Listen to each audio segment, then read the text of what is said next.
Buenas noches, familia. Buenas noches. How's everybody doing? Yeah? Are we getting settled? Are we excited? Are we excited for this event or what? I'm excited for this event. I don't want to take up too much time up here. I just want to welcome you all. For those of you who haven't been to this space yet, this is Medicina para Pesadillas Bookstore and Gallery. We just opened in November, and we all hope that you come back, please, because this is your galleria, this is your space. Check in with us too. This month we have an amazing number of readings happening all through the month. Just real quick, I want to just say some of them. May 7th, Moondrop Productions is having its show Transcendence with Ayodele Nzinga, James Cagney, and Tarita Miquel. May 12th, we have a Chicanx science fiction anthology release, El Porvenir Ya. May 14th is a very beautiful tribute to Etel Adnan, featuring Zanya Alsus, Camila Roy, and Fadi Jodua. And May 19th is Speaking Ashalot, the Latinx reading series. So come back, please. Yeah, you're all, it's a beautiful thing seeing y'all in this space. But tonight, this is one of them readings I think we dream about, right? Migrant Futures and Undocumented Poets in Writing and Performance, presented by Small Press Traffic. So please let me introduce the one and only Sid.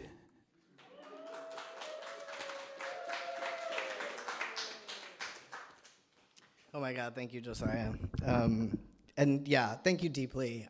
He's been tremendous. Medicine for Nightmares has been great, wonderful hosts. Please buy some books and support this just crucial space here in the Mission. Small Press Traffic does events in a number of locations in San Francisco, also known as Yelamu, a land of the Ramaytush Ohlone people. We also do events in the East Bay occasionally, also known as Huichin, of the Chochenyo-speaking Lishan Ohlone people. And we stand behind the indigenous people of our region and beyond who are struggling for self-determination and rematriation of land. I'd like to thank also Queer Cultural Center for co-sponsoring this event. The program's been made possible also by California Humanities and California Arts Council. And I am, we have these beautiful flyers designed by Alberto Ledesma. Feel free to take one, come back tomorrow as well. You'll see the flyer for that. There are books for sale back on that table right over there by some of our presenters.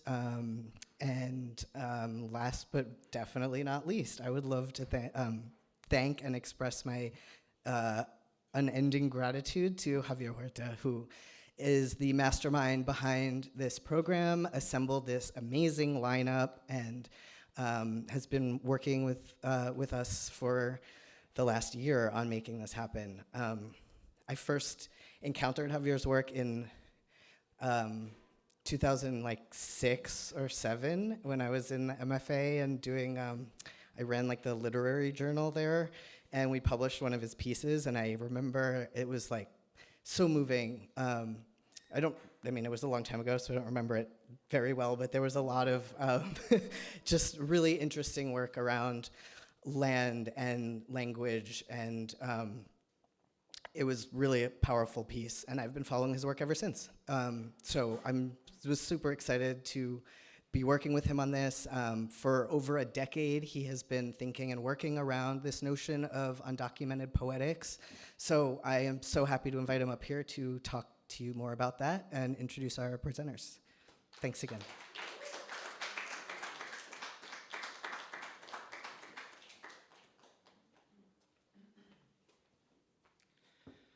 Thank you, Sid.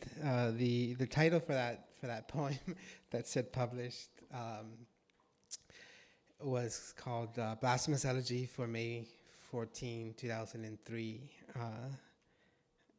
So thank you for publishing that, and then also thank you for reaching out to me. I was very excited when Sid reached out to me to try to put a showcase together. We didn't want it to just be one reading. We wanted it to be, a showcase to try to get as many experiences and perspectives as possible in this conversation to have about literature written by folks who have been undocumented or are currently undocumented. And, for me, back in 2008, I was a grad student trying to pass my oral so I could teach this composition class. And that was one of the motivations, was that, now you get to teach your composition class, which is really a trick because it's kind of like free labor for them. But it's like, I get to, I get to select whatever I want, and teach. It was a composition class, but most of us treated them like literature classes. And my idea was to teach a class on literature of the undocumented. And for me, I guess my position, right, to this this subject was when I was 7. I crossed the river. I crossed the Rio Grande. We didn't have to go far. I'm from Nuevo Laredo, which is right there on the border, so it was pretty close. And my trip was probably not as traumatic as others. Partly because my father was a coyote, meaning that was his business, was crossing people across. So we could trust him. It was him, my mother, and my 2-year-old brother, and then my father's crew, Conejo and Mexico because he was from the capital. And so when my book came out in 2007, and then Reina Grande's novel came out about 2006, and there, Yosimar was just emerging as this really exciting poetic voice. The Dreamers were starting to publish, in college publications. It was just something that, for me, it was like a way to not feel lonely, right? To see, okay, what else is being written out there by, because a lot is being written about, even back then in 2008, about undocumented migrants.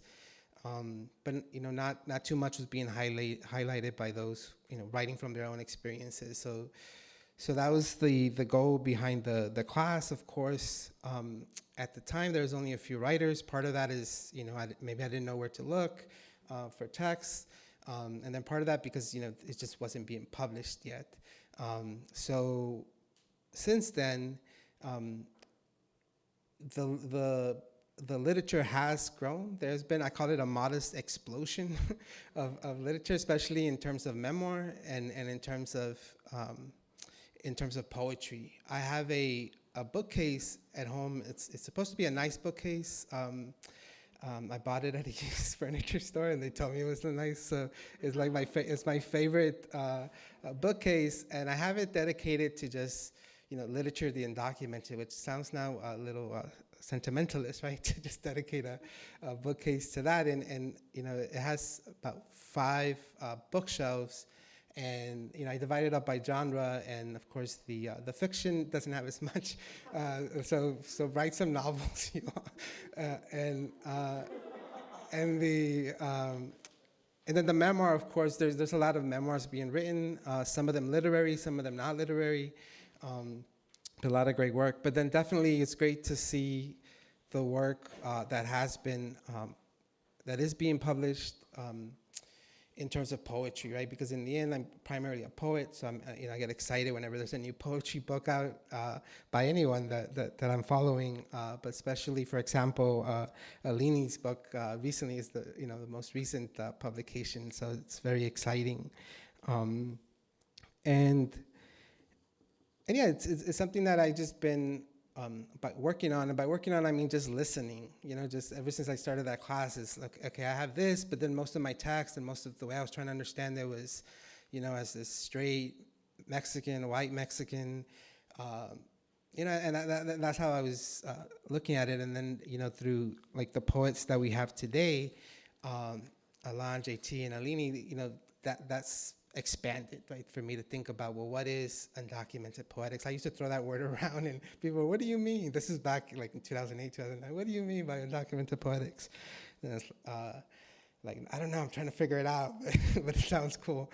And And I think that, through my own, like if I imagine a book on undocumented poetics that, or an anthology, would have like 4 chapters, the crossings, interviews, right, especially with migration officials. It would have forms in it, and then like identification documents, right? Like somehow it would be divided that way. And I think that what undocumented literature does, at least because now we have enough where I can say I have favorites, but the ones that I'm drawn to, like the ones, the 6 poets that I've invited to this showcase, I think it critiques kind of our systems of documentation and surveillance, right? And then, especially with the readers today, even if you take even a step further than that, it's like, well, that's not enough of a critique. It actually critiques how those systems are actually part of white supremacist settler colonialism, right? And I guess it's just, I want to thank the poets for just expanding my mind, and as I keep working on this. I would have an afterword to that collection, I guess, or to the book, and I think the focus in that afterword would be intimacy, right? That in spite of all this, the forms, the documents, the interviews, the surveillance, that what these poets, especially the 3 poets today, have managed to find in their poetry is to carve out a space where questions of belonging are about relationships, right? It's not about the state, it's about relationships, and I'm thinking especially of, because Aline brought her mother, I'm thinking especially like the relations that the speakers in the poems or the poets have with their mothers, right? And I think that's an important part of this. So I hope, I'm gonna introduce the readers, and I hope you pay attention and also, like me, listen and learn. And you also come back tomorrow, which we'll have some more exciting poets. I'm going to go ahead and introduce the 3 poets now, and then that way you all can just come up, and I'll introduce you in the order, right, that will come. So first is Jennifer Tamayo. Is a poet, performer, and educator. As a formerly detained undocumented migrant, their writing and performance reimagines and queers cultural narratives about illegal migration and belonging. They are the author of the visual art and poetry collections Red Mistakes, Red Mistakes, Red Mistakes, Red Mistakes from 2011, which I have in my my bookshelf, but I brought it here today so I can get it signed. And To Kill the Future in the Present. And then I also have the 2 editions of You the One. JT has received fellowships from the Cynthia Woods Mitchell Center for the Arts Research Center, Hemispheric Institute, and CantoMundo. Their works has been staged at the Brooklyn Museum, BAMPFA, Midtown Arts and Theater Center, Houston, and La Mama Theater, among others. JT currently lives on Saponi, Occaneechi, Saponi, Eno and Shakori territory, sections of the Triad region of North Carolina, where they are building a school with their partner, family, and doggies. Our second reader is Aline Mello. She was born in Brazil and immigrated to the US with her family in 1997. Her debut collection, More Salt Than Diamond, which again is a very recent publication, so congratulations, Aline. It was published in March 2022. Her work often centers around themes of identity, religion, the body, family, and the experience of the self living in diaspora. Her immigrant and undocumented identity have influenced her writing and her art. She is an Undocupoet Fellow, and her writing can be found in journals such as the Georgia Review, Quarterly West, Indiana Review, and the Rumpus. She is currently a poetry MFA student at The Ohio State University. Then you can visit her social media at the Aline Mello. And our third reader will be Aline. Aline Pelaez Lopez is a poet, essayist, and a cultural critic trained in multimedia writing. Their poetry investigates the realities of undocumented migrants in the United States, Black futures, and the complex kinship practices that transgender and non-binary people build to speak back to power. They are the author of To Love and Mourn in the Age of Displacement and Intergalactic Travels, Poems from a Fugitive Alien, which I have like 3 copies of, so it's great. And I also have been teaching the last year. A finalist for the 2020 International Latino Book Award. You can follow their work online at Migrant Scribble. So please help us welcome the first poet, JT.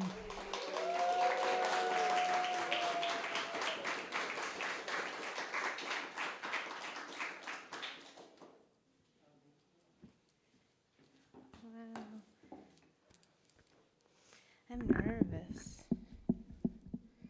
Let's try. There's a wound on my throat and I call her sister.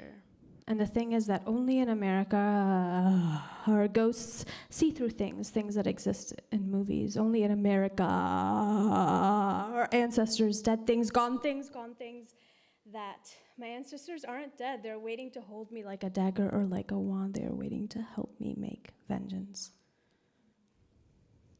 When I was little, mi mamá me dijo que I would meet my ancestors as ghosts when I turned 13, like all the other women in my family. Little, so little, I'd walk around with my eyes closed in the dark because I wanted to see nothing. No estoy lista! I'd scream into the room, and the ghosts would fall through the floor. But because I came to America, where ghosts are for play and can't do anything but boo. I didn't see anything, and I turned 14, and I turned 15, and I turned 16, and I turned 17, and I turned 18, and I turned 19, and I turned 20, and I turned 21, and I turned 22, and I turned 23, and I turned 24, and I turned 25, and I turned 26, and I turned 27, and I turned 28, and I turned 29, and then I turned 30, and then 31, and then 32, and 33, 34, 35, 36, 37, and I turned 38, and I didn't see fucking anything, and I am begging for a ghost to possess me. I lay in my bathtub screaming into the steamy water, take me now, fucking possess me, anyone.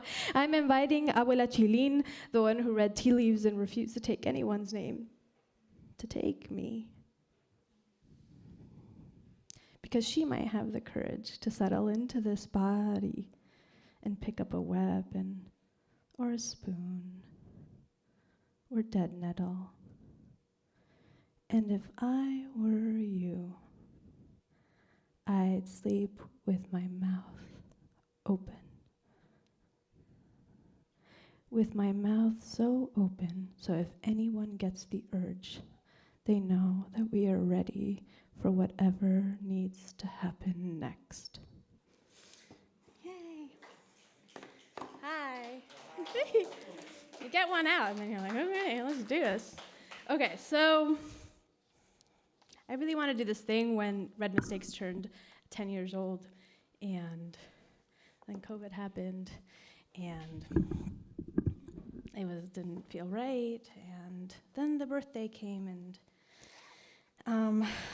I didn't do the things I wanted to do with her, and she wanted to play today. So we will have some red mistakes. And then I'll read one quick new thing, and then we'll have other readers. I'm excited to hear you read. Thank you, Javier, for having us, and Sid for organizing us. These are some red mistakes. Madre, tienes 24 años y vives en la casa de tus padres en Puerto Rico. Es un apartamento bien pequeño. Affiliations. Have you ever been a member or associated with any organization or association or fund or foundation or party or club or society or a similar group in the United States or in any other place? Yes? No? Have you ever, mamá, tienes unos, casi nunca nos vemos y entras y sales de mi vida como un ghost. Y a veces me llevas a los parques y jangueamos durante los fines de semana. Me cuentas acerca de un viaje en autobús en Colombia. Have you ever been a member of the Communist Party? Hombres que bloquean los pasillos. They pull tu ropa y tus pantalones. Have you ever been a member of the Communist Party? Any other totalitarian party? Yes. No. They pull at your clothes, tus pantalones, y encuentras una manera de bajarte. Nunca me dices por qué nos fuimos de Colombia, pero esto puede ser una de las razones. Have you ever been a member of the Communist Party? Have you ever committed a crime or offense where you were not arrested?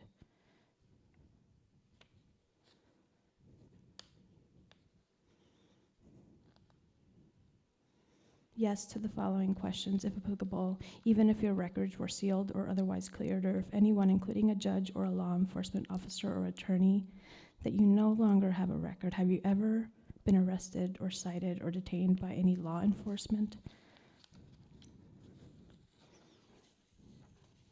These are my immigrant ecstasies. Knots nestled behind.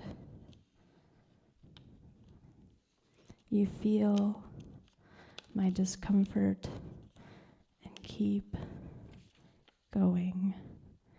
I feel my discomfort and keep going.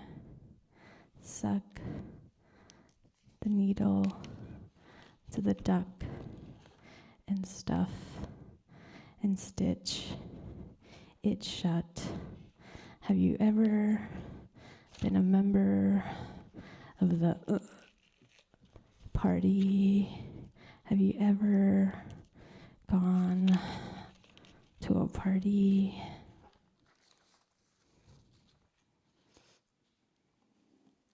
Have you ever been a habitual drunkard, a damaged hag, a prostitute, sold or smuggled illegal drugs or narcotics, or been married to more than one person at the same time?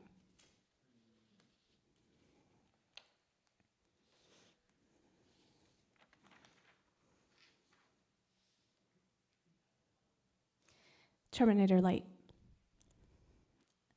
And this is by June Jordan. I am the history of rape. I am the history of rejection of who I am. I am the history of the terrorized incarceration of myself. I am the history of battery assault in the limitless armies against whatever I want to do with my mind.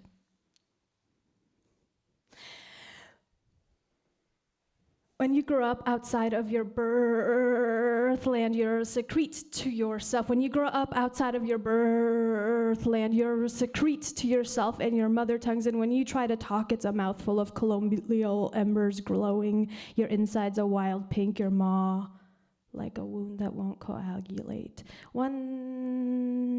Long ago, you learned that you don't belong anywhere. You might belong to whiteness, but you definitely don't belong to poetry, because the whitened world lives through the mourning.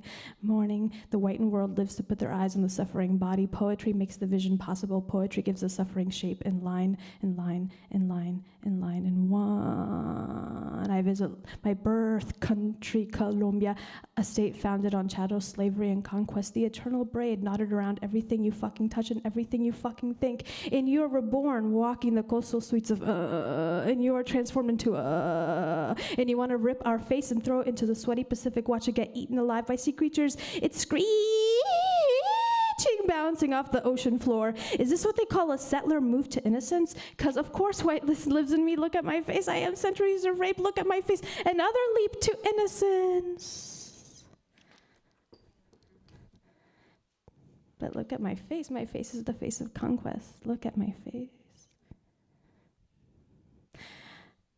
Long ago, I learned of the myth of mestizaje, light-skinned Latinos shouting, but we are mixed, we are mixed, we are mixed, we are mixed, we are mixed, we are mixed, we are brown, we are mixed, we are mixed, we are not part of history, we are mixed, we will give your histories of colonial memories of violent past. The classique move to innocence, and by the fucking way, this is not a poem, this is a spell that I am casting on yourself so that all your parts will remember that over eggs your estranged Colombian father smiles for an Ussie, and he puts his hand over your minds and a yours and a mine's and a yours that feels like the theater, and he gives a smile, a half smile, like the world is falling off your face. Estranged daughter and hag daughter, smiling with a mouthful of rotten history. Your newborn face is a bombed out house like those from Planeta Rica, ashy from tongue to belly button. Will you ever recover? Will you ever recover?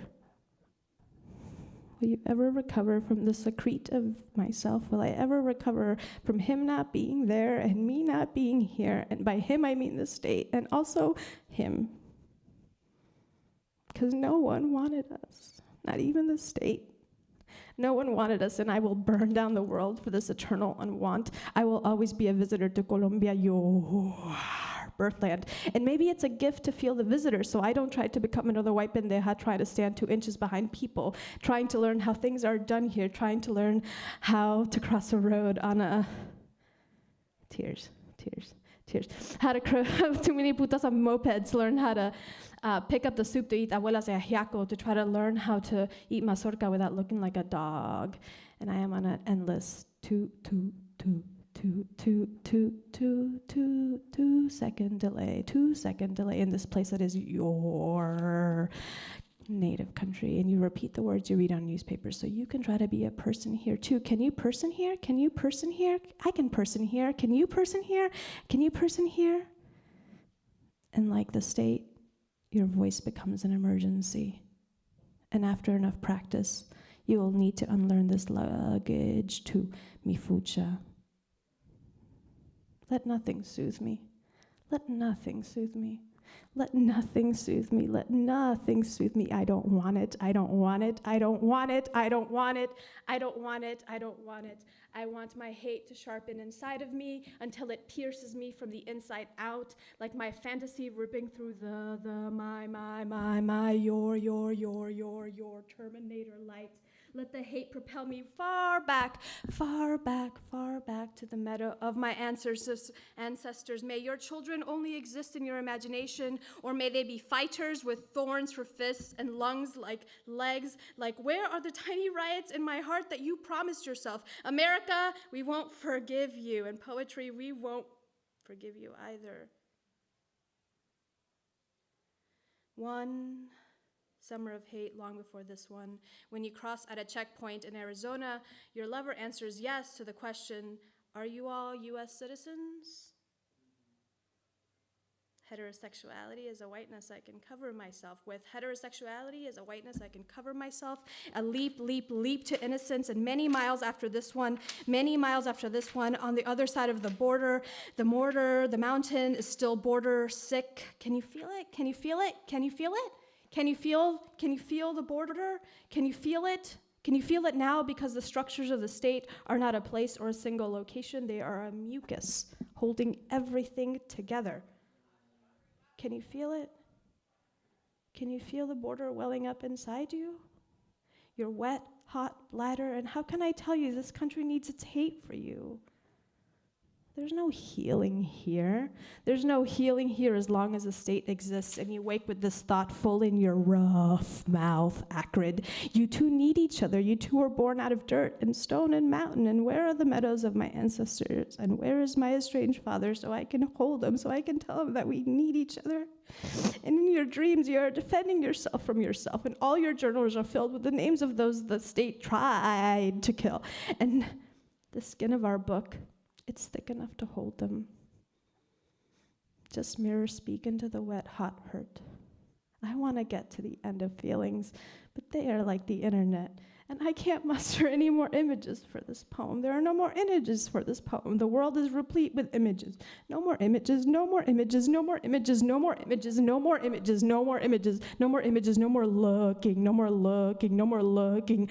But not like D&G and not like affect, not like Misumi for sure. Because thinking is not acting, thinking is not acting. And one day I'm gonna tell you the names of the tenured professors who rejected, asked for help, or rec letters, even when they invited us or taught our work or went to our classes. And one day I'm going to tell you all their names because they got a cushy job and said no, no, no, no, no.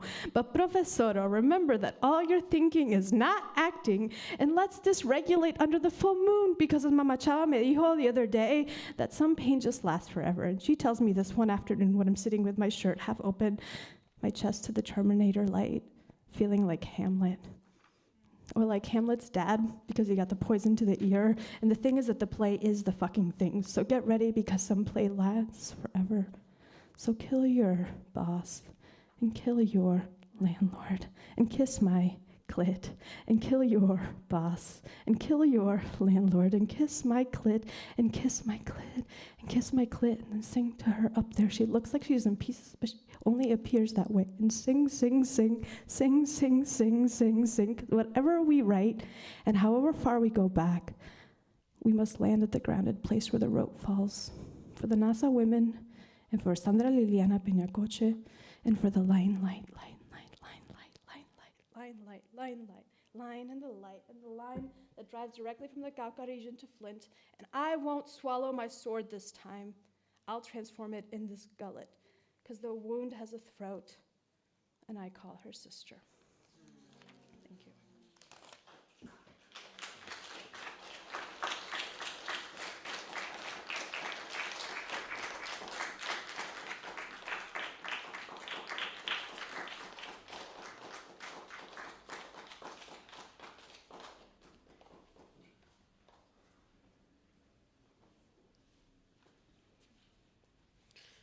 Oh my gosh. I feel like I need some time to recover.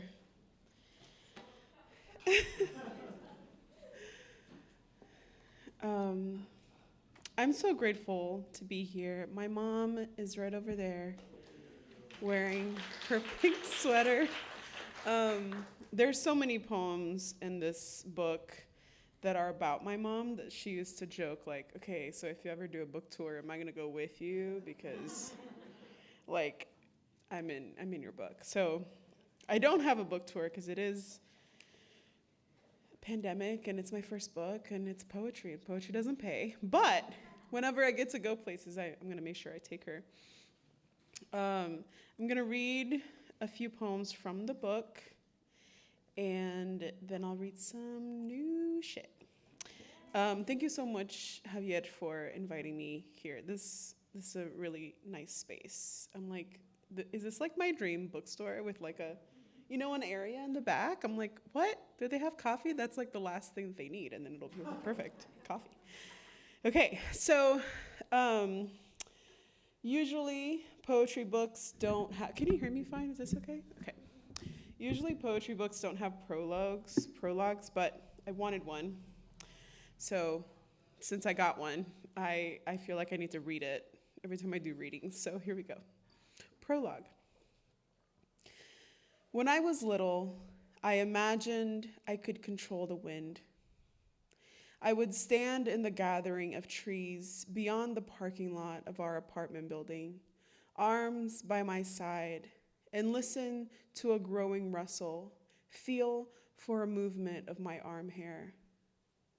When I sensed the wind was coming, I'd raise my arms as if I'd called it forth. My hair would rise with a gust, and I'd stay that way, arms raised, hair wild, wind lacing through my fingers, until my senses would tell me it was almost over. I would lower my arms according to the speed of the wind, and the moment would be gone. I imagined it just enough that sometimes I believed it. I believed there was something just beyond reach, that if I discovered it, my whole life would change. This belief kept me going for a long time. A wooden stick could be a magic wand. A father could return after leaving. A new immigration law could be signed any day now.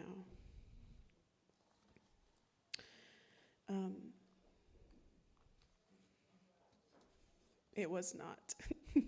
So, I'm originally from Brazil.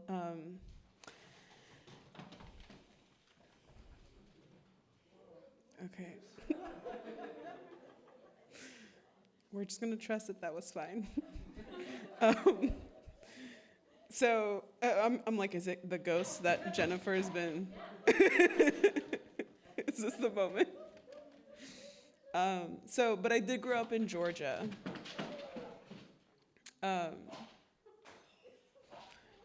Yeah, it's like a raccoon maybe? Like a party? Okay, so this one is called Oh Georgia. Try to get through it, like just wait, okay. Your summer days are so wet, I plunge into outside and I'm swimming. Picking muscadines, I wonder who gave me the right to take from the earth the juicy bulbs. I swallow your honey and hope for easier allergies.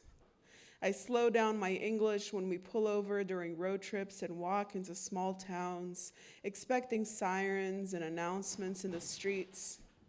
But I say, yes, ma'am, and no, sir, slowly enough that my tan skin doesn't cause alarm. Maybe I just stayed out in the sun too long. Georgia, when I go south, I need to see your Spanish moss clinging to the tree branches. Need to taste the saltiness in the damp air. I want to shake you like a picnic basket, free you from your past, but I cannot, will not. I am here for your wholeness, your sneaky laws that make me less safe, the power you pass down to your white sons.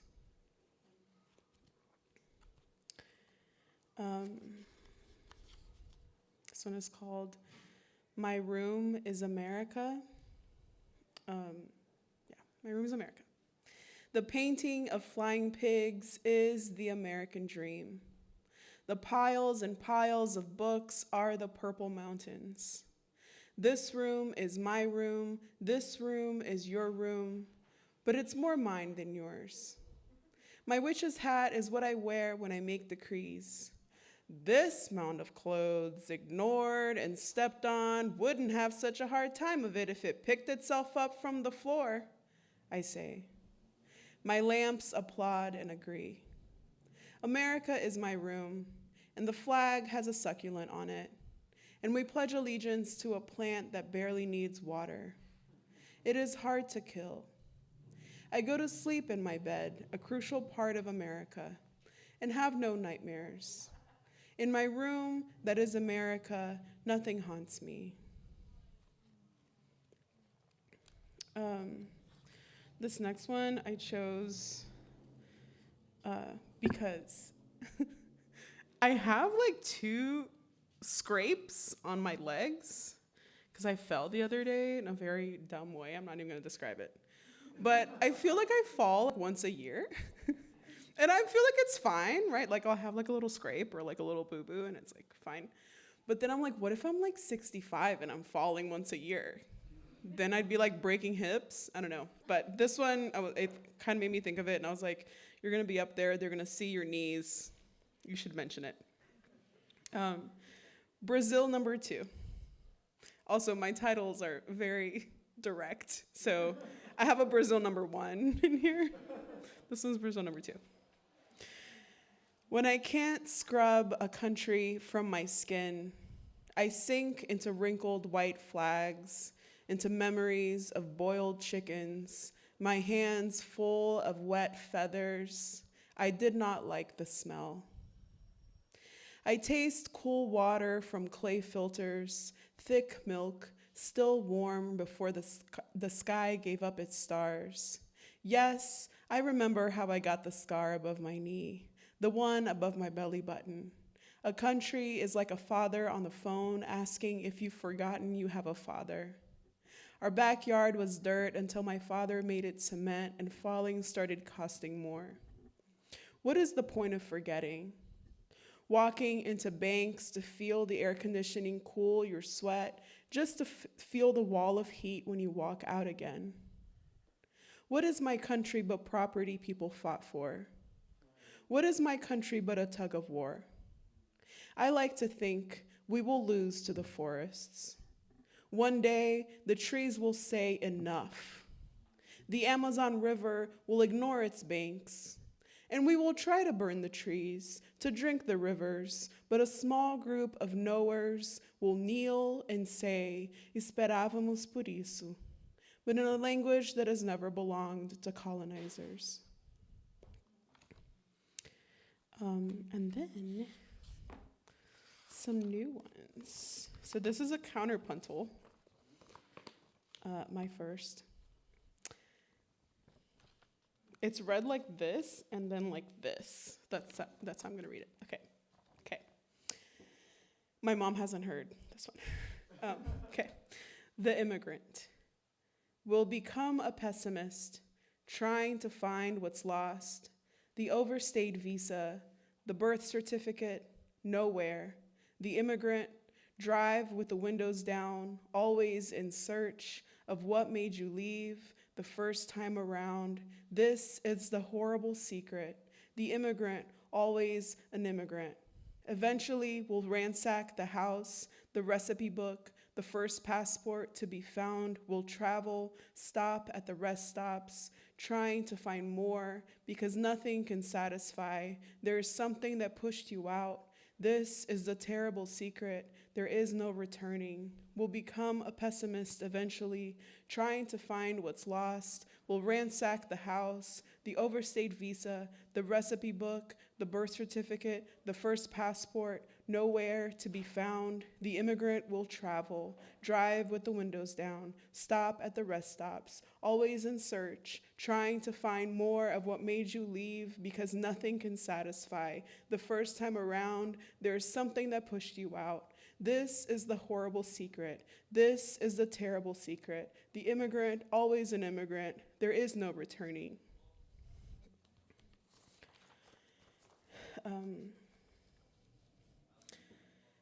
So I think this one, the one that I just read, is pretty heartbreaking, but also very a reflection of my own life. I constantly lose so many documents. And when you're undocumented and when you have DACA, you have to keep track of so much. And yeah, my mom has done so much searching for my passport, my first passport. I'm I had that when I was 7, but you gotta keep track. Okay. This one is called "At the End of the World, We Go for a Walk." To speak of dangerous things, like violence and revolution, and a childhood spent collecting sticks and calling them birds. Isn't the sun trying to kill us? Wouldn't an all-knowing God know this? And wouldn't an all-knowing God get bored to death? All I want is a dishwasher. All I want is to live walking distance to everything. Every night, I remind God of all I've done for him, just in case I die in my sleep.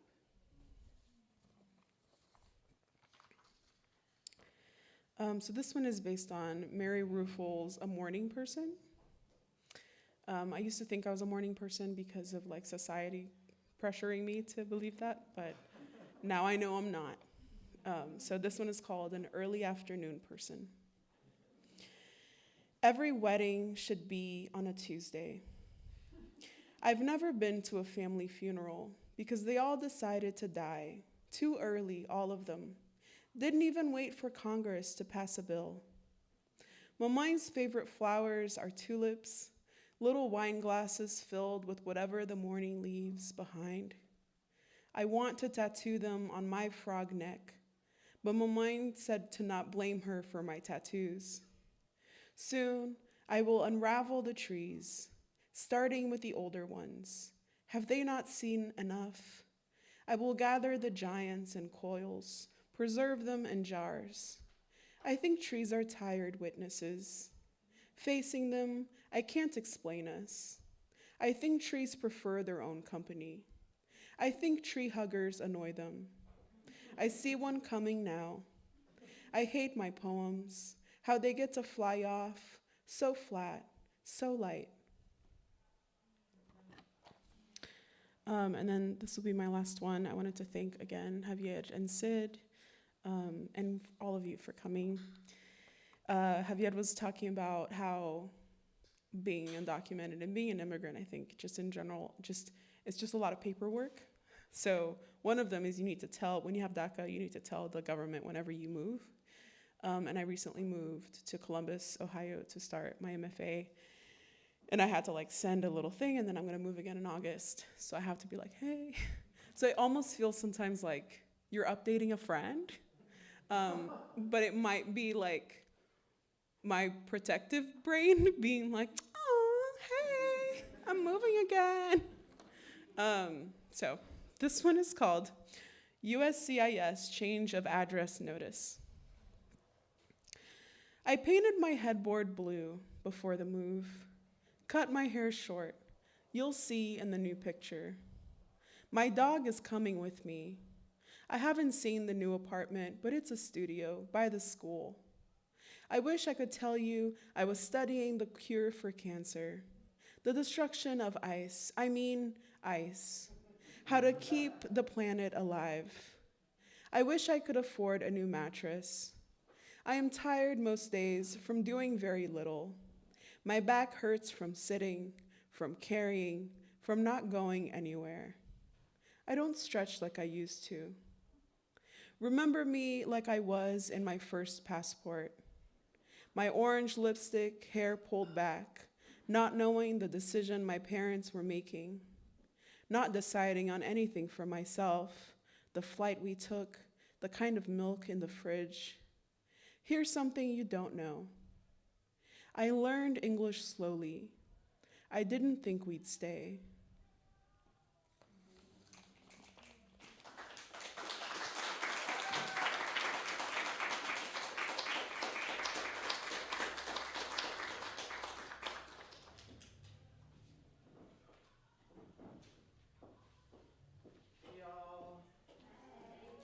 I'm so excited to be here. Thank you for sharing your Thursday evening with me. It's not super conventional in a pandemic, but we be out here and we're cute, you know? My name is Alan. Thank you, Javier and Sid, for being here. Javier, earlier today I was telling JT that the first time I ever read your poetry, I was 15 years old. You don't know this, because we've only hung out once in like the 5-6 years that we've known each other. And I was 15 years old, skipping lunch because I was like a cute little fag in high school. And I was at the library Googling if I could be illegal and a poet. And then you had a poem under a fucking paywall. And my librarian, thank God for library science, got me your fucking poem. It was like, I think this person's undocumented. And then I was like, okay, I can be illegal and a poet. So thank you, Javier. I think that you've been in my life for a long time. And this is the first time that we're in a space together, creatively sharing words. So thank you. I'm going to read 2 poems from my first book, and then I'll read a new poem. 4. Are you afraid of being subjected to torture in your home country or any other country to which you may have returned? Are you afraid to being subjected to torture in your home country or any other country to which you may have been returned? Are you afraid to be subjected to torture in your home country or any other country to which you have been returned? No, yes, no, yes, no, yes, no, yes, yes. If yes, explain why you are afraid and describe the nature of torture or fear, by whom and why it would be inflicted. If yes, explain why you would be afraid and describe the nature of torture or fear of to who or why it would be inflicted. If yes, explain why you are afraid and describe the nature of torture or fear, by whom and why it would be inflicted. The fear of torture is not particular to my country. It is particular to my body.